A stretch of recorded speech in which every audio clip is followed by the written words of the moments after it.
Avec vous sur Sud Radio pour le 10h midi pour débattre avec vous 0826 300 300 Sud Radio, parlons vrai et on vous attend évidemment avec vos réactions. Les débatteurs aujourd'hui, Geneviève Gotzinger, présidente de l'agence Image, bonjour.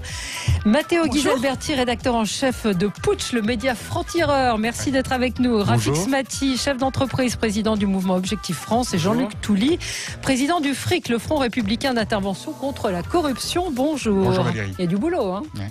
Ah bah ça n'arrête pas. Pas de trêve. On va parler de Carlos Ghosn. Il va s'exprimer cet après-midi, victime ou voyou en fuite. Le titre est un peu fort, mais c'est comme ça qu'on l'a formulé. La justice est-elle trop sévère avec les gilets jaunes? Et puis, faut-il mieux encadrer les arrêts maladie? Vous avez vu ce matin, peut-être entendu parler de ce site en ligne qui a vu le jour il y a une semaine à peu près. Et vous pouvez consulter en ligne et obtenir un arrêt maladie de 3 jours. Donc, évidemment, ce matin, le président de la Caisse nationale d'assurance maladie a dit qu'ils allaient se pencher sur cette question, mais d'une manière générale, y a-t-il abus sur les arrêts maladie? Si vous êtes chef d'entreprise, appelez-nous. Comment les contrôler? Comment faire? On en parle avec vous. Donc, vos coups de cœur, vos coups de gueule. Commençons peut-être avec Geneviève. Oui, alors la Haute-Marne repasse à 90 km/h. Oui. Vous avez vu là, ça, vous n'allez pas vous faire des amis chez nos auditeurs. Je sais, mais écoutez, il en faut une. Voilà, il en faut une autour de la table. Donc 476 km de route vont être concernés. On sait quand même que le passage de 90 à 80 km/h, ça a sauvé des vies, mais bon. Après tout, la loi mobilité autorise à revenir aujourd'hui à 90 km/h. Moi, ce qui me choque, c'est la manière dont ça a été présenté par Nicolas Lacroix, le président du conseil départemental de Haute-Marne. Il dit, écoutez, c'est ce que m'ont dit les gilets jaunes sur les ronds-points, donc je le fais. J'estime que la noblesse d'un homme politique, c'est pas de fonctionner comme ça. La noblesse d'un homme politique, c'est de prendre la mesure d'une situation, de voir quels sont les effets d'une décision qu'on va prendre, et finalement pas de se rallier de manière totalement démagogique à ce que lui disent ses électeurs éventuels. C'est le premier à avoir rétabli le 90 km/h. Je conteste pas la décision. Je dis simplement qu'on étudie les effets d'impact et que l'argumentation me semble mauvaise. À partir du moment où le gouvernement leur laisse la possibilité de le faire, c'est vrai que c'est... Et on le proclame pas d'une manière aussi démagogique. De façon aussi démagogique. Voilà. Un commentaire sur ça, Rafik Smati? Ce qui me surprend toujours, c'est le fait d'appliquer une décision de manière uniforme sur le territoire. Honnêtement, 80-90 km/h, tout cela n'a pas de sens. J'étais le week-end dernier dans des routes de campagne en Provence ou des routes de montagne où c'est limité à 80, mais la réalité est qu'on roule pas au-delà de 40. Donc je pense qu'il faut plus que jamais faire confiance aux élus de terrain qui sont là, qui connaissent les contraintes pour ajuster les autorisations de vitesse. Ce n'est pas à l'État jacobin de s'immiscer dans les limitations de toutes les routes de campagne de France. Voilà. Ouais. Oui, je partage un peu le même avis, et surtout, on ne peut pas prendre une décision et après revenir derrière quelques jours après, parce que c'est un peu encore ce qui s'est passé aussi avec cette nouvelle disposition, cette nouvelle vitesse. Les Français connaissent leur territoire, vivent dans leur territoire, donc ils savent s'il faut aller un peu plus rapidement, un peu moins rapidement. Ceci dit, il faut toujours mettre l'accent sur la sécurité. Oui, ça oui, mais vous voyez, effectivement, il y a certains tronçons où on roule vraiment pas, et on a des limites qui sont trop restrictives. Moi, je suis aussi partisan d'une sécurité renforcée, dans le sens que quand il y a des radars, les radars servent aussi à quelque chose pour éviter des accidents. Et c'est ça l'objectif qu'on devrait tous avoir. Une question, oui, Jean-Luc Touly. Moi, je me pose la question, alors la Haute-Marne, je ne sais pas en termes de statistiques d'accidents, parce qu'il faudrait voir aussi concrètement sur le cas précis. Et d'autre part, est-ce que ces mesures étant prises à 2 mois des élections municipales, est-ce qu'il n'y a pas aussi quelque chose pour faire plaisir, un peu de clientélisme ? Je pose ces deux questions, je n'ai pas de réponse. Moi, la question que je me posais aussi, c'était, en fait, ce 80 km/h, c'est un petit peu ce qui a été le début de la fin pour le gouvernement. Ça a été un peu ce qui a mis le feu aux poudres. Le démarrage des Gilets jaunes, c'était le prix de l'essence, mais le 80 km/h avait fait beaucoup de mécontents. Moi, je pense que c'était une bonne mesure, même si c'est très enquiquinant. Et j'entends ce que vous dites sur le fait que sur le territoire, ça n'avait pas forcément de sens, mais je pense qu'il y a des accidentologues sérieux qui ont prouvé que c'était une mesure tout à fait efficace. Rafik Smati, un coup de cœur, un coup de gueule?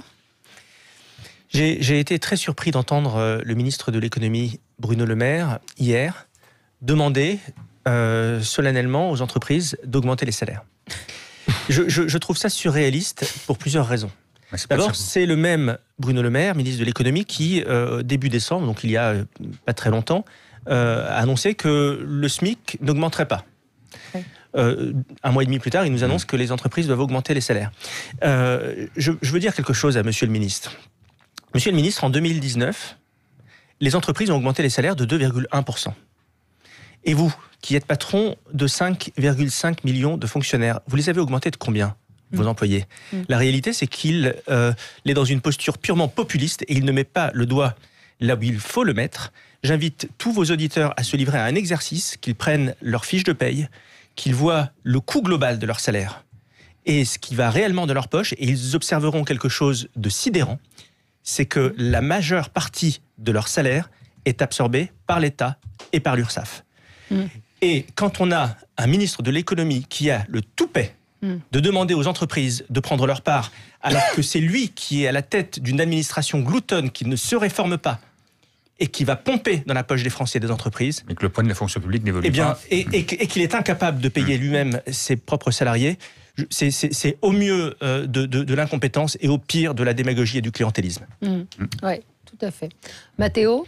Mon coup de gueule, c'est pour les réactions que j'ai entendues après la décision prise par Donald Trump d'attaquer et de faire mourir le général Soleimani. Naturellement, on ne peut pas se réjouir de la mort de quelqu'un, mais j'ai entendu des réactions un peu étonnantes, notamment de l'adversaire politique de Trump, qui est naturellement en campagne électorale, donc Joe Biden, qui a dit qu'il aurait dû consulter pratiquement tout le Congrès, qui est une assemblée. Donc, effectivement, il aurait pu directement peut-être appeler aussi les parlementaires iraniens.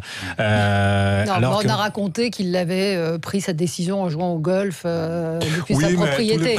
Les présidents américains font beaucoup de choses en faisant autre chose. Donc, Moi, j'ai lu un tweet de Rafik. C'est là pour dire que j'étais un peu étonné de voir ces réactions, parce que il faut pas oublier que de toute façon, ce monsieur était un général qui a décidé beaucoup d'actions militaires qui ont coûté la vie à beaucoup de personnes. Donc, ne faisons pas les naïfs. Enfin, je veux dire, et que l'Iran veut toujours faire disparaître des cartes géographiques Israël, par exemple. Mais il faut aussi. J'ai lu un tweet de Rafik Smati dans ce sens, je crois, si je ne me trompe pas, sur l'angélisme aussi, c'est-à-dire les méchants Américains et les gentils Iraniens. C'est-à-dire que Trump est un abruti, en gros, qui ne sait pas ce qu'il fait, et les Iraniens, alors que sont les victimes. Les Iraniens sont capables de toucher pratiquement le sol européen avec des missiles, techniquement, et donc ils sont une menace. Ouais. Je crois que ce que n'a pas compris une partie de ce qu'on appelle le camp du bien dans notre pays, qui est prompt à réagir très vite et à donner des leçons de morale, c'est que nous sommes dans un monde qui est extrêmement complexe, avec une nouvelle géopolitique des puissances qui est en train de se mettre en place, avec l'Iran d'un côté, mais on peut aller plus loin, vous avez le Pakistan, vous avez la Turquie. Les cartes, évidemment la Chine, les cartes sont en train de se redistribuer à une vitesse historique. Et face à cela, eh bien, nous devrions faire preuve d'un petit peu d'observation, de retenue et de tempérance. Quand je vois, aussitôt après l'annonce de l'assassinat de ce général, une partie de l'opinion publique française, ou plutôt des observateurs politico-médiatiques, agir en disant « vous avez un méchant qui a frappé en premier, c'est Trump, et vous avez un Iranien qui est victime », c'est beaucoup plus compliqué que ça. Il est impossible, en toute bonne foi, de dire ce camp-là a raison et ce camp-là a tort. Les États-Unis se sont fait attaquer. Sur Daesh, ils étaient ensemble, en plus, les Américains et le général. Mais oui, mais évidemment, mais d'autant plus que les États-Unis se sont fait attaquer. Il y a eu une attaque d'installation pétrolière, il y a eu une attaque de l'ambassade des États-Unis le 31 décembre à Bagdad. On connaît la jurisprudence américaine. Dès que leurs intérêts, alors on peut trouver ça, nous on est là à 5000 ou 6000 kilomètres, on juge avec nos yeux de Français, mais ils ont une doctrine. Quand on s'en prend à leurs intérêts, ils ripostent. C'est comme ça depuis des et ont-ils vraiment tort de riposter quand on s'en prend à leurs intérêts? S'ils voulaient renverser le régime iranien, ce que je pourrais comprendre, c'est que là, ils ont fait que l'opposition qui commençait vraiment à surgir en Iran, et ben maintenant, évidemment, ils sont tous ensemble contre les Américains. Donc, ils n'ont pas joué un rôle vraiment salutaire pour qu'il y ait un changement de régime plus démocratique avec une opposition iranienne qui commençait à surgir. En tout cas, c'est vrai, une société civile iranienne et une société civile iranienne qui commençait effectivement à s'insurger.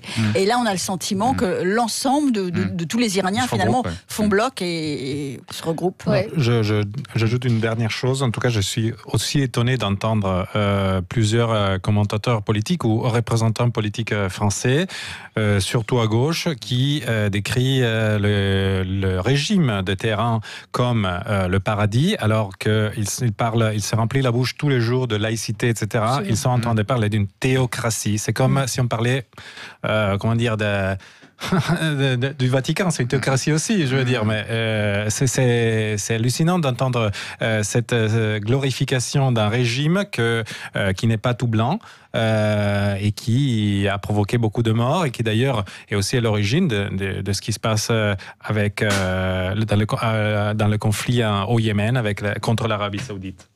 Allez, on va marquer une pause. On va se retrouver avec votre... non, c'est Jean-Luc Touly qui n'a pas fait son coup de gueule.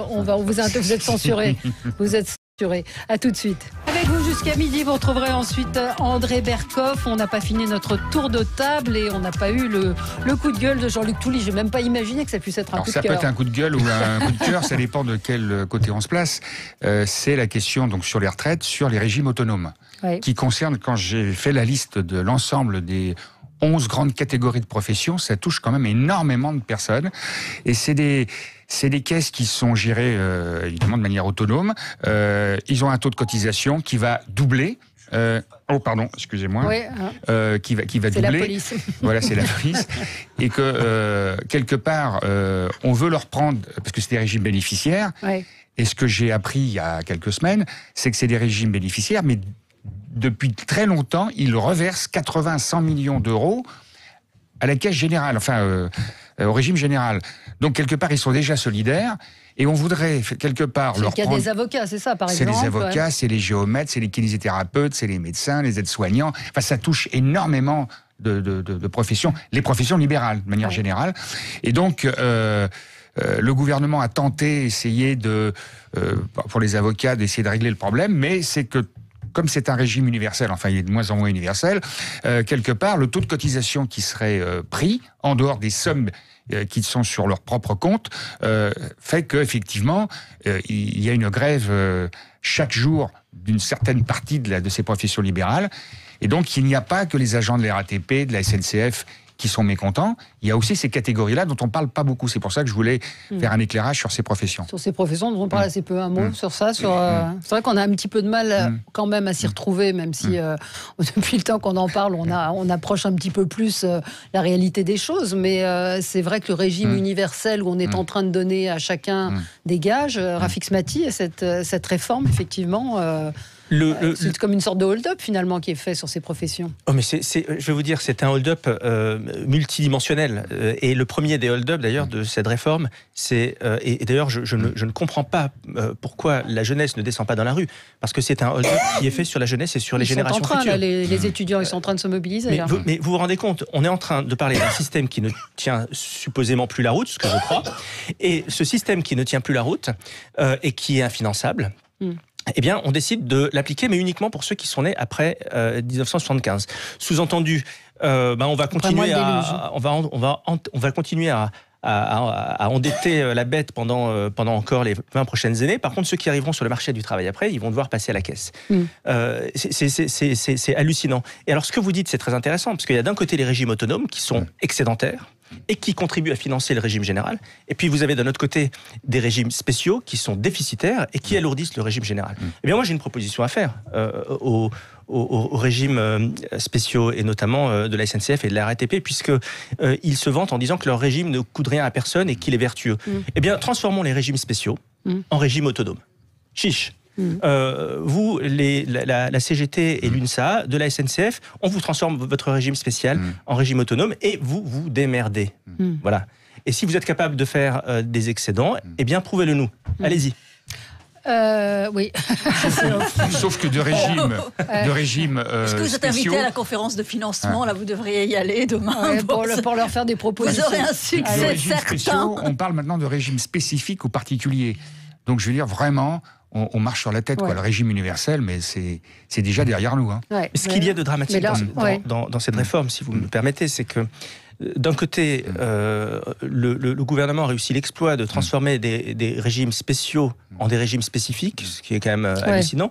Et en plus de ça, une réforme qui était censée faire des économies, parce qu'on est sur un système qui est au bord du gouffre, va en réalité créer des dépenses supplémentaires, mais des dépenses annexes.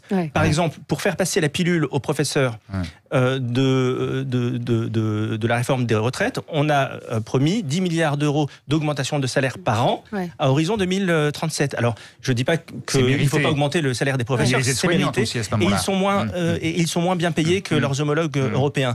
Sauf que on est en train d'alourdir la bête sans avoir les moyens de la financer. Et tout cela est absolument irresponsable. Et après ça, vous avez un président de la République qui, lors de ses vœux, a le toupet de dire j'irai au bout. Mais au bout de quoi, monsieur le président de la République? Au bout de quoi exactement? Tout ça pour pouvoir fanfaronner à la fin et dire j'ai réformé. Mais non. Je ne suis pas sûr qu'il y arrive d'ailleurs. En l'occurrence, là, on sent quand même une espèce de retrait plus en plus grand. On va passer au sujet suivant dans un instant. Moi, je voulais rendre hommage à monsieur Jacques Desange qui est décédé hier, qui a quand même révolutionné la coiffure. Je ne suis pas cliente de ces salons, je ne fais pas de pub, je ne vais pas chez le coiffeur, comme vous pouvez le constater. Le fameux coiffé décoiffé, je me l'applique à moi-même. Voilà, donc Deux sur le plateau. Sur le plateau, voilà. Non, mais c'est quelqu'un qui a été quand même, il y a une femme sur le plateau, qui a été quand même un grand monsieur de la coiffure. Ça a été un grand nom, un grand monsieur nom de la coiffure, avec cette coupe. Moi, je me souviens dans les années 80 que tout le monde voulait, qui était une coupe blonde avec qui était magnifique. Et donc voilà, il nous a quittés hier à 94 ans. Et donc je précise que oui, je ne vais pas chez le coiffeur. Je me débrouille toute seule, comme vous pouvez le voir si vous nous suivez sur Facebook. On se retrouve dans un instant. On va parler de Carlos Ghosn, grande conférence de presse cet après-midi devant une centaine de journalistes triés sur le volet. C'est très attendu. Que va-t-il dire? À tout de suite. Avec vous, on est ensemble sur Sud Radio jusqu'à midi avec Geneviève Gotzinger, Matteo Ghisalberti, Rafik Smati et Jean-Luc Touly. Carlos Ghosn va donc s'exprimer après sa fuite du Japon. Il va prendre la parole. De quoi va-t-il parler? On ne le sait pas très bien. Est-ce qu'il va expliquer sa fuite? En tout cas, je pense qu'il veut expliquer pourquoi il a décidé de fuir. Un complot. Un complot, d'expliquer, effectivement, il promet de démontrer qu'il n'a commis aucun délit que lui reproche la justice japonaise et de prouver qu'il en réalité était la victime d'un grand complot industriel. C'est l'agence d'Anmeo Image 7 qui s'occupe de sa communication. Ce matin, certaines radios rappelaient que c'est elle qui s'était occupée de François Fillon. Je ne sais pas si c'était très utile de le dire comme ça. C'est cruel de le dire comme ça. Voilà. Qu'est-ce que vous en pensez? Parce que j'en pense que c'est une parole très attendue parce que bien sûr, quand même cette histoire est absolument incroyable. Il est évident qu'il y a dans la situation dans laquelle il s'est retrouvé une partie en tout cas de vengeance industrielle, c'est sûr. On attend qu'il nous raconte la vérité, en fait. Alors, sa vérité, qu'il nous dise pourquoi il s'est retrouvé là, dans quelles circonstances. Voilà. Après, la question telle que vous la posiez au départ, c'est-à-dire victime ou voyou en fuite, c'est quand même un immense patron au départ, quand même, Carlos Ghosn. Ce qui n'empêche pas d'être un voyou. Non, mais c'est quand même le monsieur qui a redressé Renault à la fin des années 90. C'est le monsieur qui était porté au pinacle quand il a redressé Nissan. Et puis à un moment, il y a eu une volonté des Japonais de s'opposer à cette fusion Renault-Nissan. Et c'est à ce moment-là que, comme par hasard, il s'est retrouvé dans des problèmes judiciaires absolument incroyables. Donc on attend qu'il nous dise aussi sa part de vérité. Et ça, moi, c'est ce qui m'intéresse au-delà du reste. Après, c'est évident que c'est un patron mégalomane. Voyou, je ne sais pas, mais mégalo, c'est un fait. Quand on se souvient de ces images absolument incroyables à Versailles, voilà. C'est juste il a fait de la folie. Coup de pub pour les sociétés d'exfiltration. Ça, vraiment, là, bravo. Et moi, je pense qu'au vu des événements iraniens, irakiens, etc., que peut-être il ne va pas rester au Liban et qu'à ce moment-là, une autre société d'exfiltration pourrait peut-être l'emmener au Panama. Une société. Pourquoi c'est son pays, le Liban, il y est très heureux, il n'a pas de raison de partir. Ça peut devenir dangereux pour lui. Oui. Donc, non, mais Enfin, tout ça est quand même navrant parce que c'est quand même un repris de justice ou de justesse, je sais pas. Mais il n'a pas été jugé encore pour l'instant. Je ne veux pas le défendre, mais il n'a pas été jugé. Il est parti clandestinement d'un pays où la justice lui demandait des comptes. La France d'ailleurs. Enfin, dans des conditions qui étaient quand même. C'est les conditions du pays. Le Japon est un grand pays. Après, on peut. Dans chaque pays, c'est un pays où dans 95% des cas, vous êtes de toute façon condamné. Oui, donc, mais dans d'autres pays, il faut vraiment, notamment dans la corruption, il faut vraiment exagérer pour que peut-être on commence à s'intéresser aux gens qui corrompent. Oui, Rafik Smati, votre point de vue de chef d'entreprise? Au risque de vous surprendre, je vais vous dire une chose. Le cas personnel de Carlos Ghosn ne m'intéresse pas. Ce qui m'intéresse, en réalité, dans cette affaire, ce sont deux choses. Cette affaire aura eu d'abord le mérite de mettre en lumière le système judiciaire japonais. Et nous qui sommes en France extrêmement laxistes et qui avons une justice extrêmement faible, avoir la comparaison, ça, quelque part, ça ne nous fait pas de mal. Et deuxièmement, la chose qui m'intéresse... Vous aimeriez qu'on ait le même type de justice qu'on incarcère Non, je trouve cela objectivement excessif. Ouais. Mais c'est toujours intéressant de voir ce qui se passe à l'extérieur de notre pays, de voir que l'herbe n'est pas forcément plus verte ailleurs, comme on pourrait souvent le penser. Et en l'occurrence, ici, c'est le cas. Et le deuxième volet qui m'intéresse profondément dans cette affaire et qui potentiellement m'inquiète, c'est toute la dimension industrielle et géopolitique, s'il y en a une, de l'affaire.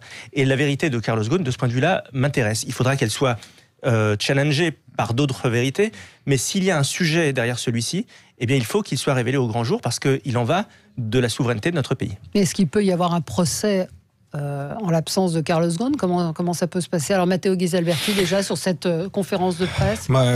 J'attends moi aussi de voir ce qu'il va dire. Moi aussi j'étais étonné de voir les conditions dans lesquelles il a été incarcéré. Je ne rentre pas dans le sujet parce que je ne connais pas tous les tenants et les aboutissants. Moi aussi j'ai été en tout cas surpris par la réaction qu'on a eue en France sur les conditions de détention au Japon.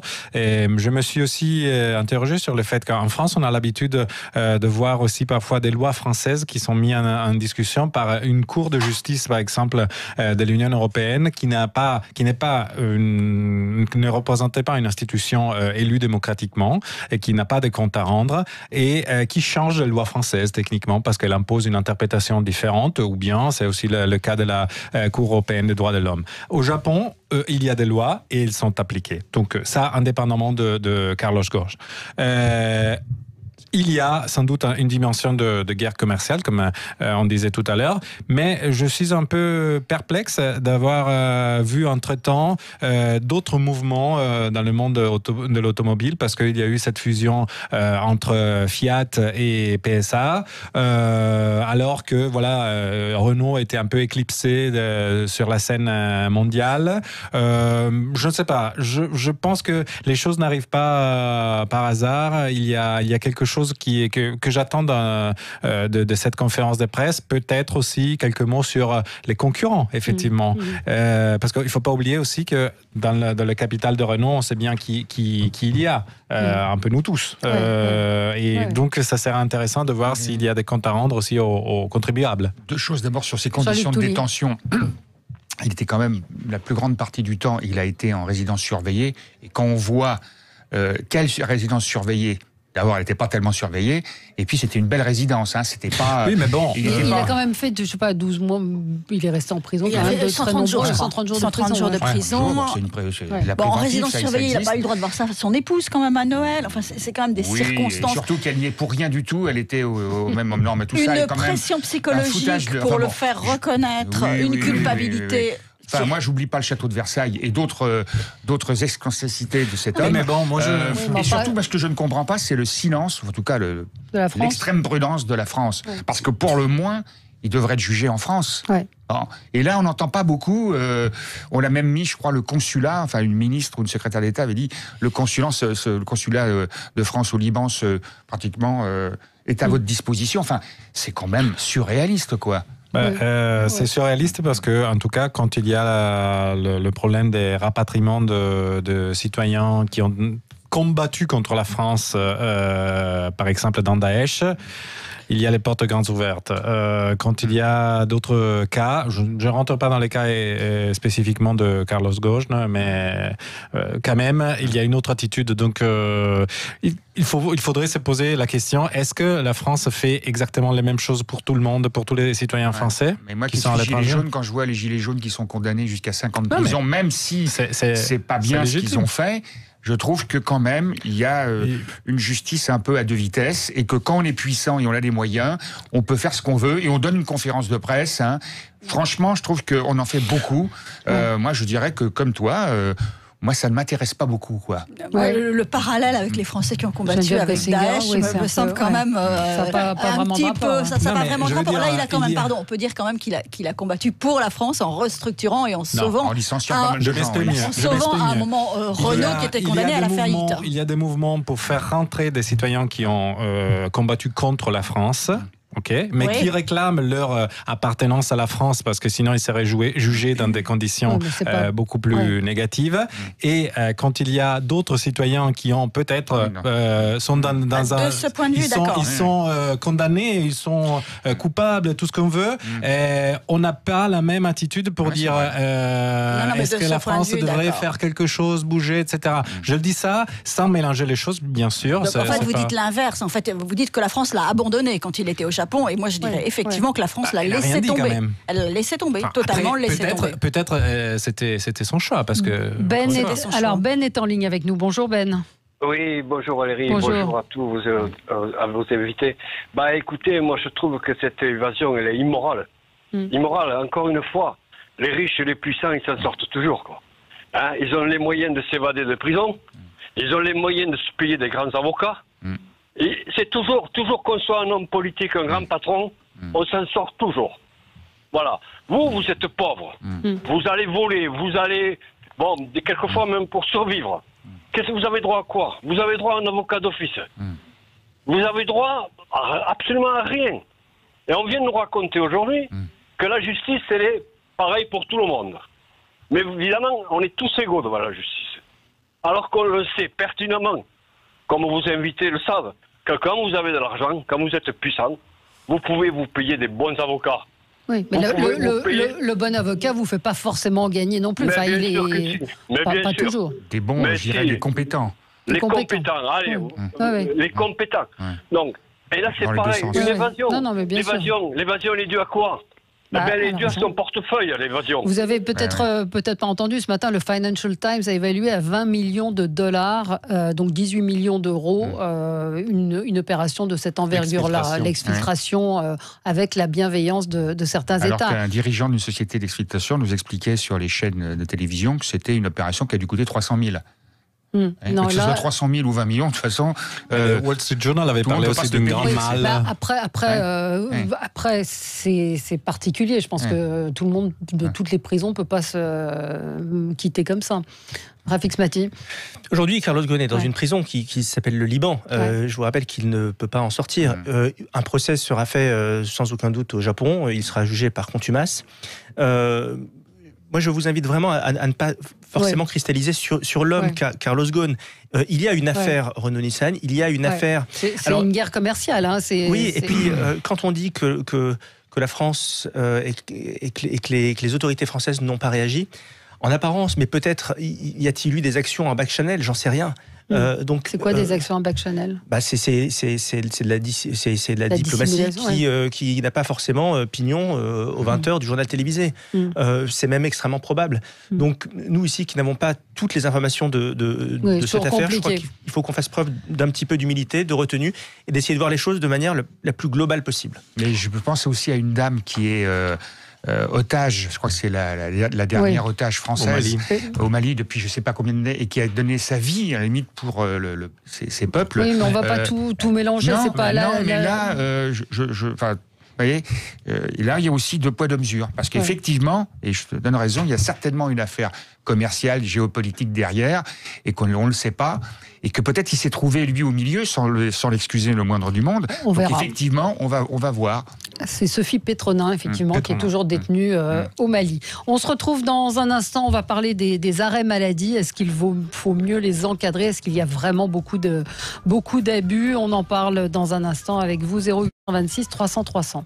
Avec vous, on est ensemble sur Sud Radio jusqu'à midi. Vous retrouverez ensuite André Berkoff. Je suis en compagnie de Geneviève Gotzinger, communicante, présidente de l'agence Image, Matteo Ghisalberti, rédacteur en chef de Putsch, le média franc-tireur, Rafik Smati, chef d'entreprise et président du mouvement politique Objectif France, et Jean-Luc Touly, président du FRIC, le Front républicain. Pardon ? Il y a 2 présidents autour de la table. Oui, il y a 2 présidents. On ne les désigne pas sur Sud Radio. Président du FRIC, le Front républicain d'intervention contre la corruption.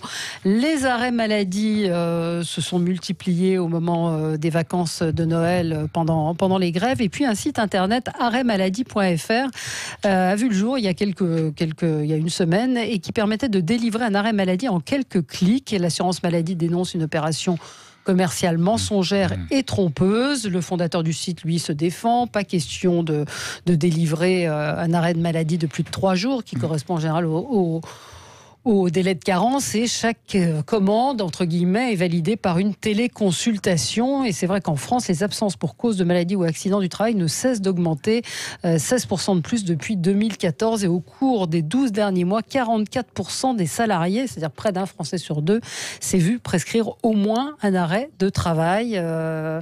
Rafik Smati, vous êtes chef d'entreprise. C'est quelque chose à quoi vous êtes confronté, une chose à laquelle vous êtes confronté? Directement, non. Pour la raison suivante, l'arrêt maladie, en général, est la conséquence de quelque chose qui est très souvent un mal-être dans le travail, une pression psychologique qui est supportée par le salarié. Donc, il y a des entreprises ou des organisations où, évidemment, il y a beaucoup plus d'arrêts maladie que d'autres. Et ça dépend réellement de la manière dont est gérée l'entreprise et dont le management est capable d'embarquer tout le monde ou pas. Mais au demeurant, il y a aujourd'hui dans notre pays un problème d'arrêt maladie, de complaisance. Alors ce site internet, c'est un pur scandale et j'espère qu'il sera interdit. Mais moi, ce que j'observe de manière très mécanique, vous savez, le jour de carence, quand vous avez un arrêt maladie, vous avez 3 jours de carence quand vous êtes dans le privé, vous avez 1 jour de carence quand vous êtes dans le public. Et il y a quelque chose qui a été marquant, c'est que ce jour de carence a été mis en place par Emmanuel Sarkozy, par Nicolas Sarkozy. Nicolas Sarkozy, parce qu'il n'y avait auparavant pas de délai de carence dans la fonction publique. Aussitôt que ce jour de carence a été mis en place, le nombre d'arrêts maladie dans la fonction publique a baissé, mais de manière drastique. Ouais. François Hollande est arrivé aux responsabilités, il a supprimé ce délai de carence, le nombre d'arrêts maladie a rebondi. Ensuite, Édouard Philippe a remis ce délai de carence. Les arrêts maladie ont chuté. Donc, il y a véritablement, d'un point de vue statistique, mécaniquement, des arrêts maladie qui sont des arrêts qui sont de complaisance et qui sont extrêmement regrettables parce que cela nous coûte extrêmement cher. Si, j'ai un auditeur qui me dit pourquoi vous ne dites pas que la CPM a porté plainte. Je l'ai dit avant le rappel des titres, avant la moi, pub. Je pense que ce sujet apparaît aujourd'hui dans une période de grève. Donc ça peut s'expliquer aussi par la fatigue des usagers qui sont salariés. Mais je crois que ce qui est visé aussi, c'est les agents de la RATP et de la SNCF qui se sont mis, a priori, d'après ce qu'on a entendu, en arrêt maladie de manière plus importante. Alors on peut dire aussi que c'est pour des raisons de fatigue ou pour des raisons peut-être tactiques, puisqu'il y a aussi beaucoup de prises de congés. Et je dis ça parce qu'au vu des statistiques entre Noël et Jour de l'An particulièrement, on a vu la chute des statistiques de grévistes dans des entreprises. Ouais. Et effectivement, quand on y regarde d'un peu plus près, on s'aperçoit qu'il y a beaucoup de gens qui avaient posé des congés bien avant, et qu'en opposé, peut-être, voyant la durée de la grève et le gouvernement qui n'obtempérait pas à leurs revendications, effectivement, il y en a qui ont pris des congés, peut-être qu'il y en a aussi qui ont pris des arrêts maladie, avec peut-être quelques médecins complaisants, c'est fort possible. Mais il ne faut pas généraliser non plus. Parce que ça serait parce que les arrêts maladie, les employeurs de manière générale avaient fait appel il y a plusieurs. Enfin moi quand j'étais salarié à des contrôles inopinés, notamment aux heures de sortie ou pas. Parce qu'effectivement, il y a certains abus, il faut le reconnaître. Mais là, de généraliser, de mettre le doigt là-dessus, je pense que surtout en ce moment, je ne sais pas si c'est très adroit. Ça ne veut pas dire qu'il faut être laxiste non plus. Mais voilà, il faut peser, parce que là, on met encore de la pression à de la pression. C'est des gens qui ont fait grève depuis plus d'1 mois, qui visiblement n'ont toujours pas obtenu satisfaction. Qu'est-ce qu'on attend de la violence? Sont fatigués et que donc ils faut mettre en arrêt maladie. La grève, c'est la grève, c'est pas la maladie. Soit vous grève, je ne veux pas. Mais évidemment, ça serait un peu trop facile. Mais en même temps, comme le gouvernement joue le pourrissement, puisqu'il ne se passe rien, et surtout entre Noël, enfin avant Noël jusqu'au 7 janvier, j'excuse pas, je peux comprendre. Vous pouvez comprendre qu'à la place de faire grève, on pose des journées maladie. Mais qu'à un moment, vous ne pouvez pas faire grève 1 mois de suite avec 0 € à la fin du mois. Oui, mais c'est aussi un choix. Je veux dire, on doit assumer aussi ces choix. Dans les sens. Moi, ce qui m'étonne souvent, là je suis un peu l'étranger, c'est que effectivement, on prend les arrêts maladie comme si c'était des vacances, avec des personnes qu'on voit sur Facebook qui sont de l'autre côté de la planète parce qu'ils ont rallongé leurs vacances. Désolé, ça marche pas comme ça. Et il faudrait peut-être revenir un petit peu sur un certain niveau de sérieux vis-à-vis de l'employeur. En même temps, je dis qu'il y a une pression telle, surtout dans certains secteurs, qui est insupportable, qu'on a besoin de décompresser, on a besoin de couper. Et un livre qui est sorti je pense, l'année passée, La comédie inhumaine de Nicolas Bouzou et Julia de Funès, parler effectivement des méthodes de management qui sont peut-être l'une des clés de compréhension de cet absentéisme qui de toute façon doit être combattu, parce qu'effectivement, comme on disait tout à l'heure, le jour de carence, j'ai jamais compris pourquoi il y a une différence entre les salariés du privé et les salariés du public. Désolé. Et puis quand j'entends des grévistes qui sont fatigués, je dis désolé, mais moi aussi je suis fatigué parce que je fais 10 km par jour pour traverser Paris et je ne peux pas me mettre en maladie pour ça. Enfin, désolé. Il faut savoir ce qu'on veut. Il y a un problème de distanciation quand même de la relation au travail aujourd'hui, de plus en plus. Me semble-t-il, parce que c'est global. Là, on vient de parler des grèves, mais le chiffre que je donnais, qui est l'augmentation de 44%, au cours des 12 derniers mois, 44%, donc un salarié sur 2 qui a été en arrêt maladie, soit il y a un problème avec le travail, soit il y a un... Il y a eu l'année dernière l'Institut Sapiens qui a fait une étude sur les arrêts maladie et qui est arrivé à un chiffre qui est quand même incroyable. Les arrêts maladie coûtent aujourd'hui l'équivalent du budget de l'éducation nationale pour l'année 2018. Alors 2019, si effectivement on extrapole avec ces 44% de personnes, de Français qui auront été en arrêt maladie, ça va sans doute être encore davantage. Donc se pose effectivement, et vous aviez raison, la question du management dans ce pays, notamment du management de proximité, du management immédiat, dont on sait qu'il peut être sulfureux, qu'il est quelquefois très difficile à vivre, et qui induit une distanciation de la relation d'un certain nombre de salariés au travail, malheureusement. Il y a aussi un thème de sécurité sur le travail. Dans certains secteurs, honnêtement, bien sûr. Il y a des gens qui sont exposés à des risques très importants. Et donc peut-être, il y a aussi ça sur lequel cet argument... Mais bon, ça c'est pas un Français sur 2. Non. Et je voudrais aussi rappeler une chose, que l'année passée, quand il y avait les actes de Gilets jaunes, ils n'étaient pas en maladie. Et c'était des manifestations le samedi matin. Je ne voudrais pas opposer. Sortons du sujet. C'est vrai que le sujet, c'est quand même aussi ce site allemand qui vient d'arriver en France. Je viens de cliquer dessus. Arrêt maladie sans se déplacer, 100% valide, remboursable, rapide et sécurisé. Ça pose en tout cas une question, je pense. Sur les arrêts maladie, il y a un aspect on a oublié. Alors c'est vrai que c'est la responsabilité de l'entreprise et de l'employeur et de la manière de gérer l'entreprise. Mais il y a aussi autre chose. C'est qu'il s'est passé quelque chose en France au début des années 2000. Ça a été la réduction du temps de travail. On est passé de 39 heures à 35 heures. Seulement en France, attention. En France. Et alors qu'est-ce qui s'est passé ? On est passé de 39 heures à 35 heures, mais en même temps la productivité française a continué d'augmenter.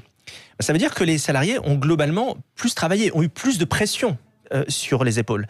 Et donc, quelque part, par une mesure extrêmement contraignante qui arrive d'en haut, comme bien souvent, eh bien, on a demandé aux salariés d'être une variable d'ajustement et d'encaisser le choc psychologique de tout ce qui s'est passé. Et c'est la raison pour laquelle le bien-être au travail, aujourd'hui, est un enjeu de santé publique. Parce qu'il est impossible de faire de grandes choses et d'être bien dans son travail. Vous passez plus de temps dans votre travail qu'avec votre famille. Il faut en avoir conscience. Donc si vous n'êtes pas bien dans votre travail, vous êtes quelqu'un de malheureux, vous êtes quelqu'un qui n'est pas productif. Et ça coûte à la sécurité sociale. Tout le monde y perd. Donc c'est un vrai enjeu de santé publique, le bien-être au travail, mais ne pas omettre la contrainte qui est venue d'en haut, qui est venue de l'État et qui fait que les fameux 35 heures ont tout broyé. Et je ne vous parle même pas de la situation dans les hôpitaux et de la pression psychologique sur nos infirmières et sur nos médecins dans les hôpitaux qui sont la conséquence directe de cette mesure socialiste du début du siècle. Alors on a deux auditeurs. Benoît est en ligne avec nous. Bonjour Benoît. Oui, allô ? Oui, bonjour, on vous écoute. Vous êtes sur Sud Radio. Oui, bonjour, c'est gentil d'écouter mon avis, parce que depuis tout à l'heure, on parle d'arrêt maladie, et vous avez tout de suite bifurqué sur ce qu'est les graisses, le bien-être au travail, et je vous entends pas parler des déserts médicaux. Or, c'est un sujet que vous avez abordé sur l'antenne, je sais pas si c'était ce matin ou pendant votre émission. Il faut savoir que c'est très très très difficile d'obtenir un arrêt de travail quand on est vraiment malade. Vous avez parlé de fatigue, vous avez parlé de plein de choses, mais il arrive qu'on est vraiment malade et qu'on ne trouve pas de médecin qui puisse nous arrêter, qui puisse tout simplement nous donner un arrêt. Donc je pense que ce site internet, je vous avais dit qu'il était allemand, surfe exactement là-dessus. Et le fait qu'il délivre simplement un arrêt de 3 jours, c'est parce que si vraiment on est malade et qu'on doit être arrêté plus longtemps, je pense qu'après ça nous laisse simplement le temps de trouver un médecin, de pouvoir consulter. Et c'est tout simplement comment dirais-je, quelque chose de commercial, certes, mais c'est aussi un vrai besoin. Oui, mais il y a la, pardon de vous interrompre, il y a la télémédecine qui existe aujourd'hui et qui va être, qui est en train d'être mis en place. Là, l'argument du truc, c'est un arrêt maladie rapide, quoi. C'est l'argument de vente, entre guillemets, de ce site. Et encore une fois, vous êtes nombreux à nous dire, oui, la Sécu a porté plainte contre ce site. Oui. Mais c'est tout à fait normal. Mais vous parlez de consultation à distance, mais c'est exactement le même principe. C'est-à-dire que là, de toute façon, pour délivrer un arrêt qui soit enregistrable et indemnisable par la sécurité sociale, il faut qu'il soit délivré par un médecin. C'est-à-dire qu'il faut qu'il y ait un numéro de finesse, qu'il soit une prescription qui soit acceptée par la Sécu. Donc ça peut pas être n'importe qui. D'ailleurs, ça peut pas être un médecin allemand qui puisse délivrer ça, par exemple. Non, mais derrière. Oui, il y a des médecins français là aujourd'hui. Oui, c'est une société allemande, mais qui s'est implantée en France. Voilà, et donc il faut qu'il soit reconnu, qu'il y ait des médecins, qui soient reconnus par l'ordre des médecins qui valident ce dispositif. C'est pour ça que j'aurais aimé que ce soit. Oui, non, mais on peut. C'est pas si simple que ça. Non, c'est compliqué effectivement de trouver des médecins dans certaines régions de France. Deux choses d'abord, je suis tout à fait d'accord, parce que je suis dans une ville proche de Paris de près de 8000 habitants, où dans quelques semaines, il n'y aura quasiment plus de médecins. Et c'est compliqué d'avoir un médecin, etc. Bon, ça, c'est la première chose. Deuxièmement, par rapport à Geneviève qui disait c'est un coût, et je ne dis pas le contraire. Simplement, si on met la lumière sur le coût des arrêts maladie, qui est une réalité, il faut aussi mettre le coût sur les accidents de voiture, pas simplement sur le 90 km/h, mais sur l'alcool, sur la cigarette, où il y a toujours de la publicité, notamment pour l'alcool, où dès que on essaye de faire comprendre que c'est dangereux, là on n'est pas aussi catégorique. Oui, ça dépend comment on présente les choses. Oui, ça tout a un coût, comme les retraites, etc. Mais après il y a une certaine objectivité, et de mettre l'accent toujours sur des choses qui peuvent, surtout en ce moment, fâcher. Je trouve que c'est maladroit, sans omettre qu'il y a un problème. Mais je pense que la société allemande pose le problème, effectivement, parce que il y a le thème de la désertification. Peut-être en ajustant le système à la situation française, peut-être en ayant, un questionnaire, mais à la fin, il y a toujours... D'appeler le site arrêtmaladie.fr, c'est délirant. Quoi. Justement, mais en même temps, ils sont pas français. Je veux dire, je parlais avec un ami allemand il y a quelques jours, il me disait que, par exemple, Doctolib est arrivé récemment en Allemagne, et ça marche très bien. Mais les Allemands ne pensaient pas qu'on pouvait faire cette expérience qu'en France est désormais anodine, c'est quotidienne. Ça fonctionne plutôt bien. Je pense que la question va être reposée. Peut-être on devrait se poser aussi sur la question d'avoir des centres médicaux qui épaulent la télémédecine plus répandus sur le territoire pour dire, bon, au moins il y a quelqu'un qui de toute façon viendra voir effectivement si j'ai une vraie maladie, si j'ai une vraie pathologie ou si c'est autre chose. Certains nous disent... en l'occurrence un auditeur qui est artisan, qu'il a été contrôlé 3 fois après un arrêt de travail. Donc il y a aussi des contrôles qui existent. On a Sandrine en ligne. Pardon, bonjour Sandrine. Oui, bonjour. On vous écoute, vous vouliez témoigner sur Sud Radio. Écoutez, oui, moi je suis fonctionnaire dans la fonction publique hospitalière et tout à l'heure votre intervenant disait que sous Hollande les arrêts avaient augmenté, patati patata, mais en fait il faut savoir qu'on a une prime d'assiduité nous dans la FPH, donc t'es présent, t'es pas malade, tout va bien, t'es là, et puis on te rappelle, et puis machin, et t'as la prime, et puis moi cet été je me suis fait opérer, j'ai eu donc un arrêt long de presque 2 mois, parce que j'avais pas le choix, et j'ai 0 de prime cette année. Ouais. Donc, et le reste de l'année, je suis présente, je suis assidue, je reviens, je suis ponctuelle, j'ai la grippe, évidemment, je vais faire en sorte de ne pas aller travailler, mais la plupart de mes collègues vont venir travailler avec un masque parce qu'elles ne peuvent pas se permettre de perdre cette prime. Ouais. Vous voyez? Donc, à un moment donné, je veux bien qu'on tape toujours sur les fonctionnaires en disant ce sont des branleurs, ils n'en foutent pas une rame, ils s'arrêtent tous les 4 matins. On a précisé. On n'a pas du tout dit ça. Une rame, en ce moment, c'est un peu vrai quand même. Non, c'est pas. Faut pas ironiser, mais c'est évidemment pas le propos. On sait la difficulté de votre métier de travailler dans les hôpitaux aujourd'hui, mais c'est effectivement la disproportion. Merci de votre témoignage, Sandrine, ce que vous disiez. Non, je disais, il y a une disproportion, il y a la bureaucratie qui fait que si on dépasse vraiment la case, on est tout de suite pénalisé, par exemple avec ces primes, dans le cas de cette auditrice, mais en même temps, d'autres peuvent frauder sans problème. Merci à tous les 4. C'est André Berkoff qui va rentrer dans ce studio en majesté dans quelques instants. Restez avec nous sur Sud Radio. Très bonne journée, à demain.